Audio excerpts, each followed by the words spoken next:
আসসালামু আলাইকুম। Mobile repairing এর বেসিক কোর্সের নতুন আরেকটি ভিডিওতে আপনাদেরকে স্বাগতম।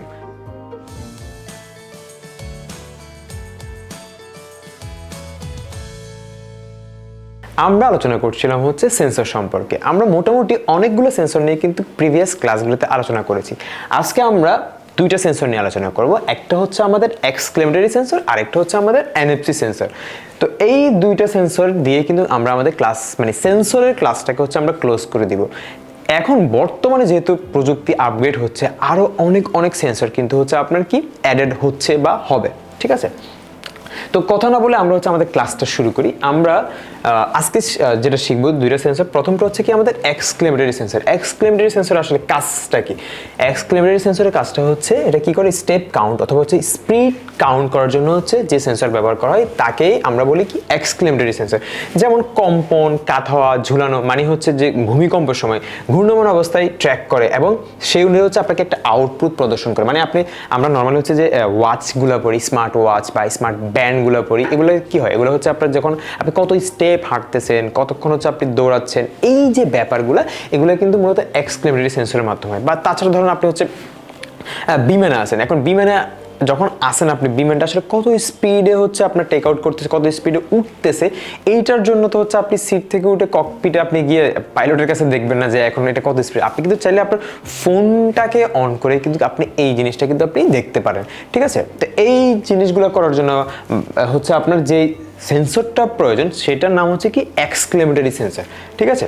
তো পরে আমাদের যে সেন্সরটি রয়েছে বা লাস্ট যে আমরা সেন্সরটি নিয়ে আলোচনা করব সেটা হচ্ছে আমাদের কি এনএফসি সেন্সর।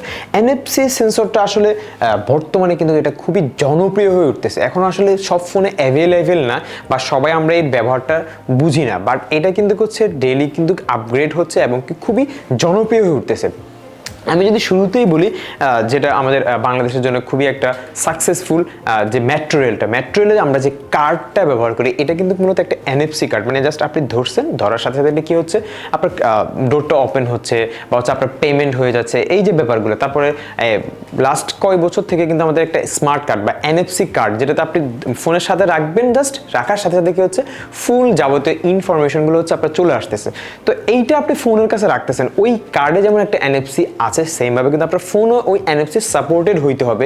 দেন হচ্ছে দুইটার কমিউনিকেশনে হচ্ছে আপনি কি একটা আউটপুট পাবেন। বাট আপনার ফোনে যদি এনএফসি না থাকে, ওই কার্ডে এনএফসি আছে, সেক্ষেত্রে কিন্তু আপনি যখন ক্লোজ আনলেও কিন্তু কি হবে না, কোনো লাভ হবে না। আচ্ছা চলুন আমরা একটু ডিটেলসে জিনিসটা হচ্ছে একটু বোঝার ট্রাই করি, পড়ি আমরা। এনএফসি সেন্সর এটি একটি স্বল্প দূরত্বের ওয়্যারলেস প্রযুক্তি। এটা কিন্তু স্বল্প দূরত্বের ওয়্যারলেস প্রযুক্তি, ঠিক আছে? এটা আসলে ওয়্যারলেসলি হয় এই ব্যাপারটা, যার মাধ্যমে ব্লুটুথ বা ওয়াইফাইয়ের চেয়ে দ্রুত ডাটা আদান প্রদান করা যায়। ব্লুটুথ বা ওয়াইফাইয়ের চেয়েও কিন্তু এটা ডাটা আদান প্রদান বা ডাটা স্পিডটা কিন্তু দ্রুত, বাট ব্যাপারটা হচ্ছে দ্রুত হইলেও এটা কিন্তু খুব দূরত্বে কাজ করতে পারে না, খুবই ক্লোজ হচ্ছে এটাকে কানেক্ট করতে, যেটা একটু পরে আপনি বুঝবেন।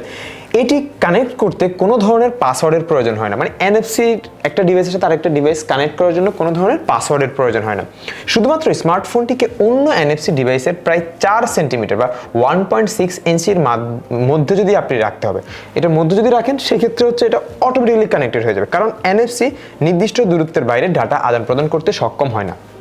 অর্থাৎ আপনি দেখবেন ওই আমরা যখন ওই যে কার্ডটা নিই বা হচ্ছে আমরা যখন ডিজিটাল পেমেন্ট করতে যাই, এনএফসি কার্ডগুলো, যেগুলো এনএফসি কার্ড মানে ব্যাংকের কার্ডগুলো আছে, এটা কিন্তু একদম ক্লোজ নিতে হয়। ক্লোজ নিলেই কিন্তু হচ্ছে কি আমার ডাটাটা আদান প্রদান হচ্ছে বা আমার পেমেন্টটা হয়, ঠিক আছে?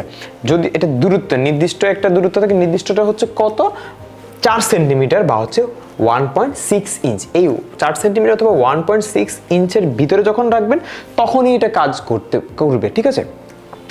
এবং কি এটার মাধ্যমে আপনি যদি এই পিকচারটা খেয়াল করেন, আইডেন্টিফিকেশন, টাইম অ্যান্ড অ্যাটেন্ডেন্স, মানে অ্যাটেন্ডেন্সের একটা মানে থাকে। এখন বিভিন্ন হচ্ছে আপনার যে হোটেলগুলো আছে, ভিআইপি হোটেলগুলো, সেখানেও কিন্তু এনএফসি কার্ড থাকে, ফিজিক্যাল অ্যাক্সেস, তারপর হচ্ছে ক্যাশলেস পেমেন্ট ট্র্যাকিং, তারপর ট্রান্সপোর্ট। মানে মোটামুটি এনএফসিটা যেটা আমি শুরুতেই বলছি যে এটা খুবই জনপ্রিয় উঠতেছে। একটা সময় দেখবেন এটা সব ফোনেই থাকবে এবং কি আমাদের সবার কাছেই থাকবে, ঠিক আছে? তো আশা করছি আজকের যে দুইটা সেন্সর আমাদের ছিল, এক্সক্লেমেটরি সেন্সর এবং এনএফসি সেন্সর, এই সম্পর্কে কিন্তু আপনারা বিস্তারিত জানতে পেরেছেন। তো এই নিয়ে এনএফসি দিয়ে কিন্তু আমাদের সেন্সরের ক্লাসটা এখানেই শেষ। তাছাড়া কিন্তু আপনার আইরিস সেন্সর আছে যেটা চোখের মনি বা রেটিনাকে হচ্ছে স্ক্যান করে।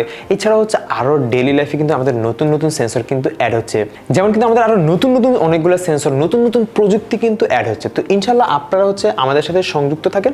আমরা কিন্তু হচ্ছে আপগ্রেড মানে বর্তমানে আসলে কোন প্রযুক্তি চলতেছে ওইগুলো রিসার্চ করেই কিন্তু হচ্ছে আমরা আমাদের ক্লাস মডিউলটাকে ওইভাবে সাজানো। তো যদি আপগ্রেড কিছু আসে অবশ্যই আমরা আমাদের ক্লাসের সাথে অ্যাড করে দিব। তো আশা করি যেগুলো বলা হয়েছে আপনারা এই জিনিসগুলোকে মনে রাখার ট্রাই করবেন, আপনারা এই ব্যাপারগুলোকে হচ্ছে ভালো মতো নোট করবেন, ঠিক আছে? কারণ আমি বারবারই বলতেছি যদি আপনি নোট না করেন, আপনি যদি ভিডিওগুলোকে স্কিপ করেন, টেনে টেনে দেখেন, তাহলে কিন্তু আপনি দিন শেষে কিছুই বুঝবেন না।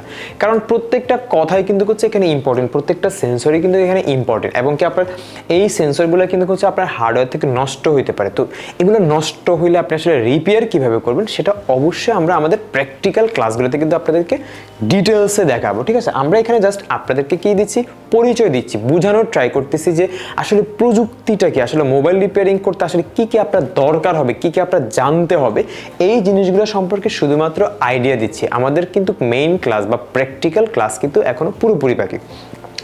তো এই দিয়ে আমি আমার এনএফসি সেন্সর দিয়ে আমি আমার সেন্সরটা শেষ করতেছি। ইনশাল্লাহ নেক্সট ক্লাসে হচ্ছে আমরা নতুন একটা কনসেপ্টে যাব, যেটা হচ্ছে সেলফোনের আসলে সমস্যা কি কি হতে পারে, এই নিয়ে আমরা একটা ডিটেলস একটা ক্লাস থাকবে। সেই পর্যন্ত সবাই ভালো থাকুন, সুস্থ থাকুন।